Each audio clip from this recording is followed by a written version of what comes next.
Guys, magandang umaga po sa inyong lahat. At ako po ay babiyahe. Punta tayo sa ating main office ng ating company. Dahil meron po tayong pinapapirmahan doon na documents for signature. Ganon, for signature. Yan. So, yun, pupunta tayo doon ngayon guys. Kasi napirmahan na raw. So kukunin natin, tapos mayroong check doon na pinapapirmahan din natin. So for signature na rin, na-fill upan na po. So yun, kunin natin, tapos withdrawin na natin para tapos na kay naku. So medyo bilisan lang natin kasi nga yung boss ko, yung may-ari mismo ng company, kanina kasi nung pumunta ko doon, wala siya kasi nasa ospital pala siya kasi mayroon siyang sinamahan niya yung mother doon niya. Oo. Tapos, yun nga, sabi niya, babalik lang, papunta siya ng opisina mamaya. Tapos, pag natapos siya, i-message niya ako. So, nag-message na siya sa akin na nasa opisina na daw siya, na pirmahan na daw niya, okay na daw. Tapos maya-maya lang daw babalik na siya ulit doon sa ospital kasi iniwanan lang pala niya yung mother niya doon. So ngayon, ang mangyayari naman ngayon, kailangan natin magmamadali kasi nantay niya tayo. Pero baka siguro, hindi na yun mag-aantay sa akin. Mag-ano na yun, tawag nito. Hindi na yun mag-aantay. Iiwan na lang niya yan doon sa kanyang table. Iwanan niya doon sa kanyang table ang yung documents. Sino ba naman ako na aantayin, di ba? So, pero alam nyo guys, sa totoo lang guys, napaka-bless. Hindi ko sasabihin na swerte ko, no. Napaka-bless ko na nagkaroon ako ng amo na mabait. Napakabait ng amo ko na yan. Bihira ka lang makatagpo din ng amo na mga Saudi. Oo, na amo na ganun kabait. Napaka-swerte, napaka-bless ko talaga. Oh, sorry. Napaka-bless ko talaga, promise. So, yun. Ang doon, kasi alam niyo guys, sa totoo lang, 12 years na ako mahigit dito sa company na to. Yung iba nga, tawag nito, hindi tumatagal sa kanilang company, lumilipat sila kasi nga unang-una yung iba kaya sila lumipat dahil ang sahod mababa. Pangalawa, kaya sila lumipat dahil matagal sumahod, laging delay, ganon. Oo, di ba? Kasi mahirap din yung mahirap din yung tawag nito. Oops.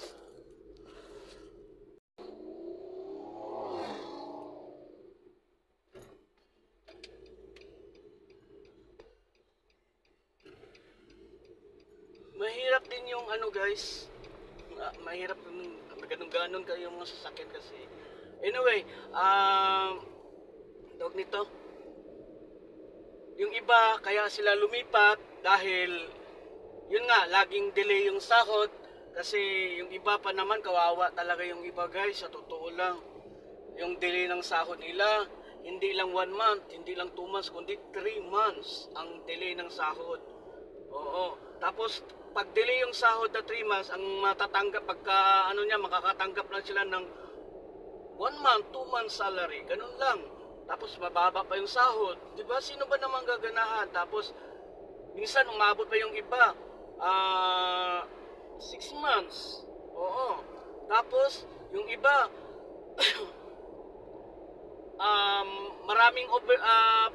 marami silang pinapa-overtime pero hindi nababayaran yung overtime. Yung mga ganun ba, kaya napaka-bless ko na ganun din ang kasi sa akin naman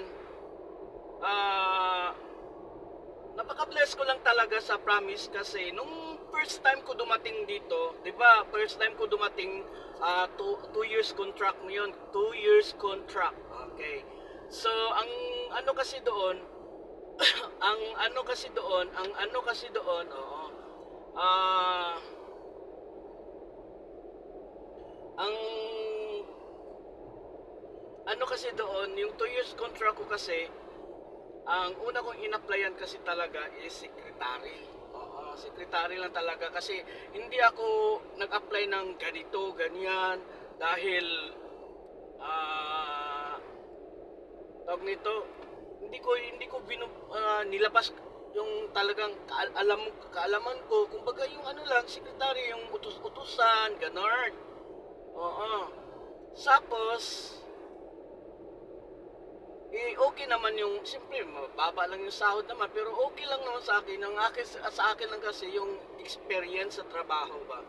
Oo. Kasi dati kasi ako nasa ano ako sa Department of Agrarian Reform dati. Doon, una, naging janitor, tapos ginawa kong sales clerk.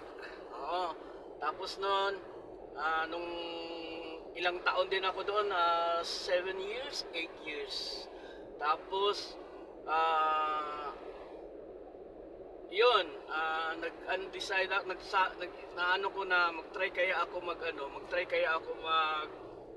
tawag nito, mag-abroad, trabaho sa abroad. So sabi ko, mag-apply na lang ako ng secretary. Oo. Tapos yun, nag-apply ako, ako sa agency, tatanggap ako, 1 week lang,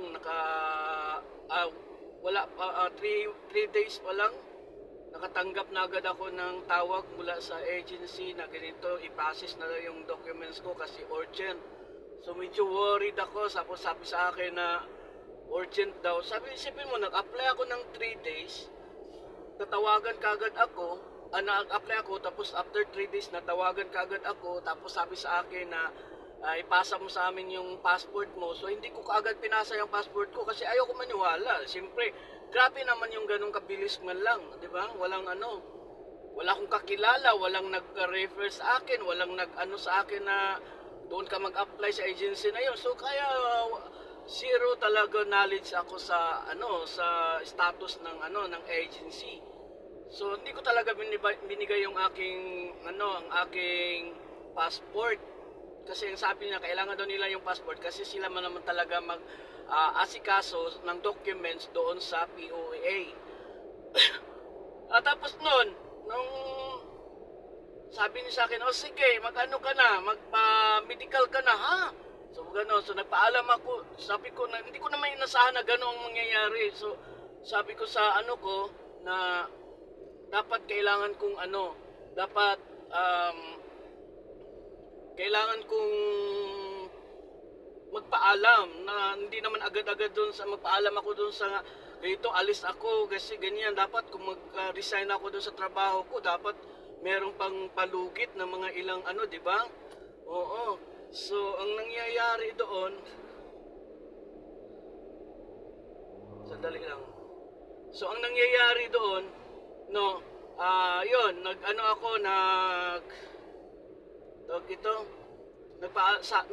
ako sa director ko. Napakabait din ng director ko, si Director Ibra Omar. Oh, di ba? Si Director Omar. Isa siyang Muslim. Doon sa Department of Agrarian Reform sa BALA or Bureau of Legal Assistance. Bureau of Agrarian Legal Assistance. Ano ba yun? O nga. Legal Assistance. So siya ang director doon sa ko. Tapos pinayagan naman niya ako, pero sabi niya sa akin, mag-ingat ka doon, ha. Oo, kasi ganito, kailangan sabi niya, naniniwala naman ako sa iyo kasi matagal ka na dito sa akin. Kilala ko na yung performance mo, pagkatao mo, yung trabaho mo, alam ko magugustuhan ka, sabi ng director ko. So sabi ko, yes sir, I will do my best. Pero hindi nagtagalog ako, siyempre sa Pinas tayo. Sabi ko, okay po sir, sige, gagawin ko po lahat doon sir. Ganun. So yun, pinayagan niya ako. So ibig sabihin, anytime na kung kailan aalis ako, mag-file na agad ako. So yun, nagpa-medical na ako agad-agad lahat. Tapos siyempre wala akong ipin, bungal ako. So nag-ano na naman ako ng pera para ipapustiso. Oo, papustiso. Tapos yun, nag-ano ako, ready na. Tapos nung sa medical, hindi pa ako pinasa nung doon sa pinag-ano ng medical sa akin kasi nga daw meron nga daw may nakita daw sa baga ko na mayroong tuldok na gano'n. Kailangan ko daw magpa check up ulit daw.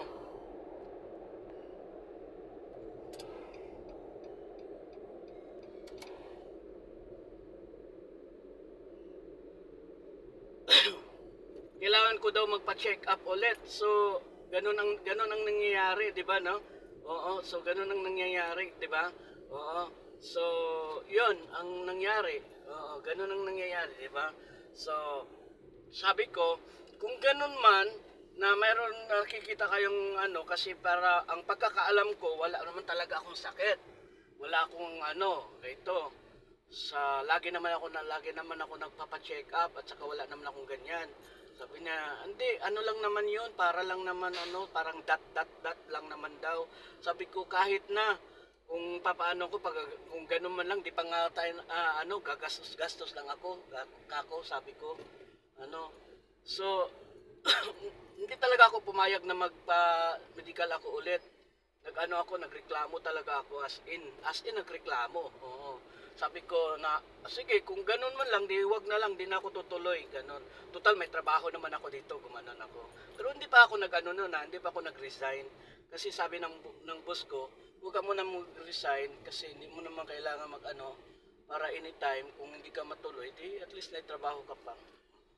So, ganun po yung nangyayari, guys. Oo, ganun po yung nangyayari, oo. So, tapos nun,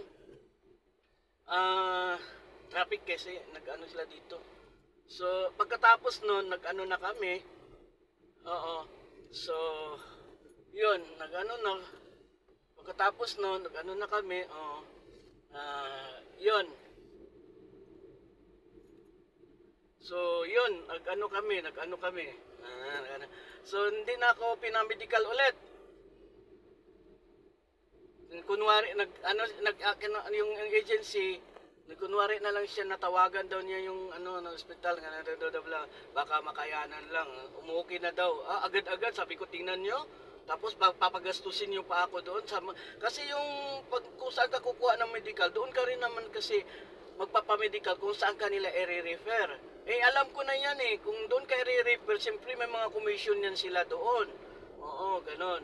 Kaya yung iba na paulit-ulit ang kanilang check-up, pumapayag ka kaagad, di ubos pera mo sa medical pa lang, di ba? So anyway, so ganun nangyari, so natuloy ako. Kaya yung mula nung nag-apply ako, kasi di ba sabi ko 3 days lang na natawagan kaagad ako, 3 days lang natawagan kaagad ako. Oo. So, yun. Ang nangyari, yun nga ang nangyari.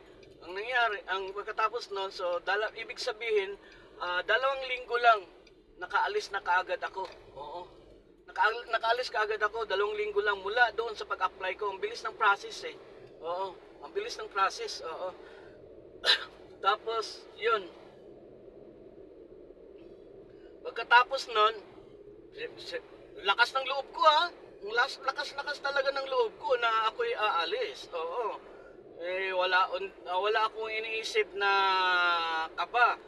Kasi iniisip ko, wala naman akong gagawing masama.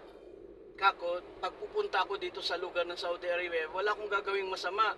Ang gagawin ko lang is gagampanan ko yung aking trabaho. Niisip ko lagi na kapag makarating na ako dito, kailangan pagdating sa trabaho, gawin ko talaga yung abot ng makakaya ko. Oo. Sabi ko, ang in-applyan ko is secretary, so automatic na yan. Kaya marami akong mga trabahoin dyan, ganyan. So, yan. Siyempre, na yan, matik na yan, utos-utusan ka na. Diba? Matik yun, matik. Tapos, Nung ano na, dumating ako dito, ang biyahe na ako, ang airlines na kinuha ng amo ko is Singapore Airlines. Napakaganda ng airlines ng Singapore. Oo. Tapos siyempre Singapore Airlines, so galing sa Pilipinas, dadaan pa ako ng Singapore.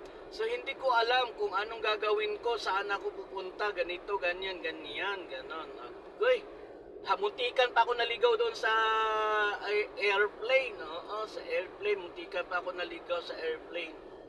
Kasi pag transfer ba, hindi ko alam kung saan, lawak din ng airport nila, so hindi ko alam kung saan ako saan ako airlines pupunta. Oo. So, 'yun ang nangyayari, 'di ba? So,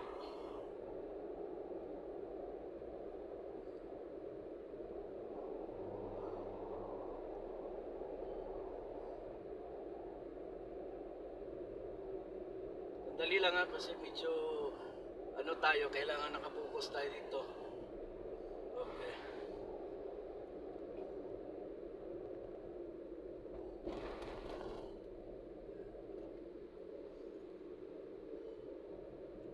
Nag-ano tayo kasi baka mamaya yung iba kasi biglang nag-break ka agad. So anyway, so yun na nga po. Ang so pagdating sa Singapore, lumipat naman kami ng airlines. So yung airlines na sinakyan ko na mula Singapore hanggang Riyadh. Oo. Ang laki ng airplane. Sus, grabe. Talaga ako, sobrang laki. Ang ganda. Tapos, yun na. So, dumating na ako sa sa airport ng Riyadh. Pero ako, naninigurado ako na kailangan may baon akong pera, kaya nagdala ako ng dollar. Kasi in case na iniisip ko, baka kung anong mangyari, at least mayroon akong hawak na pera. So, yun.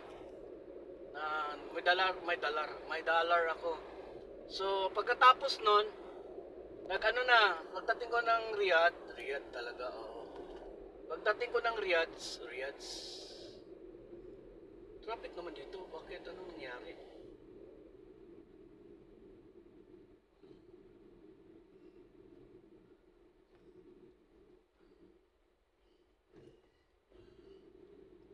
Sandali lang kasi, hindi ko alam kung bakit nag-traffic, minsanan lang to ah.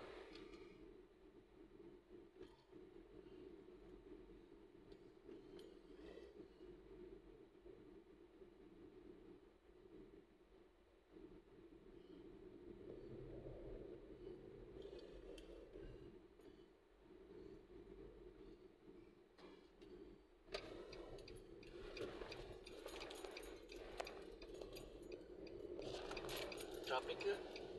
So, yun. Nung pumunta na ako sa nung nasa Riyadh na ako, nag-iisip na naman ako kung hindi agad ako lumabas, nagtitingin-tingin pa ako sa nagtingin-tingin pa ako sa mga tao doon sa labas na nag-aantay. Tapos, ang problema pa, yung aking luggage, yung bag, nabali. Yung hawakan, paniwan ko kung paano ba nila paghagis, bakit ba na gano'n, nabali naman lang. Oo. So, yun, gano'n ang nangyari sa ko. So, pagkatapos nun, silip ko, nakita ko na may nagaganon ng karatulap na pangalan ko. So, pagtingin ko sa mukha, kasi Indiano yung sumundo sa akin yung manager. Indiano. Tapos yung kulay pa niya, tapos yung mukha pa niya na puro ganun, parang nanibago. First time ko nakakita na ganun yung itsura niya. Sabi ko, parang di kaya ako dito, parang delikado to, ganun ako. Pero ko, sige lang. So, uy, ikaw Gary, tapos nun, na kami. Oo. Tapos sinakay nila ako sa kotse. Dalawa kasi sila puro mga Indians Tapos puro may mga ganun din talaga mukha o mga bangas-bangas. Sus, sabi ko, sa likod, So sabi ko, bakit parang dinala nila ako sa napakalayo ng biyahe namin? Sobra as in, yung biyahe namin, sobrang layo. Almost 4 hours ang biyahe namin. Oo, gabi na kasi dumating ako, mga ano na ako dumating, ah, alas 8 ng gabi. Mm. So, ang ano pala namin, punta pala namin dito sa Damab, Alcobar. So, ganun kalayo kasi ang biyahe, 4 hours, pag mabilis, mabagal lang din mapatakbo. So, tapos yung dinadaanan na namin, mga disyerto, tapos mga madidilim na lugar, sobra natakot ako. Sabi ko, sige lang, naka-ready na ako kung anong gagawin nila sa akin. Sus! Yun pala, layo pala na dito pala ako sa Damam. Nagulat. Kung Damam lang pala, bakit ba pinapapunta pa nila ako ng, ay sorry, bakit pinapapunta pa nila ako sa, pinapapunta pa nila ako ng Riyadh? Dapat dito na lang sa Damam, meron namang airport dito sa Damam. Kakainis naman yan. Nakakainis naman yan. Oo. So, yun. Ang kwento ng aking pagdating. So, yung ipart 2 natin guys, yung ipapart 2 natin sa ating kwento. Kasi nandito, malapit na ako sa amo ko eh. Yung ipapart 2 natin sa kwento natin guys, yung tungkol naman doon sa pagsisimula ko ng trabaho, from the first day of my work, sa contract ko na 2 years. So, doon, medyo gagadahan natin yun pag abangan nyo yan guys, part 2. Oo. Basta yun ang mga ganun yung senaryo ng guys. Oo, yan yung mga senaryo sa buhay ng pag-apply ko sa dito sa Saudi Arabia for the first time. So alam yun, yung mga kwento na yun, hindi na naputol-putol lang naman kasi yun dahil siyempre nagmamaniho ako, di ba? Pero understandable na yan sa inyo siguro. Right. Understandable.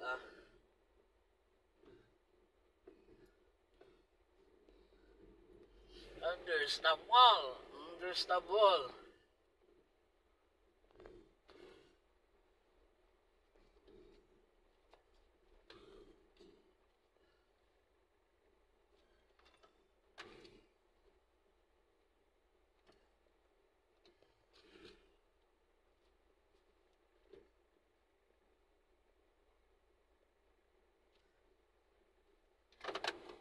Dito na ako guys ha. Pasensya na.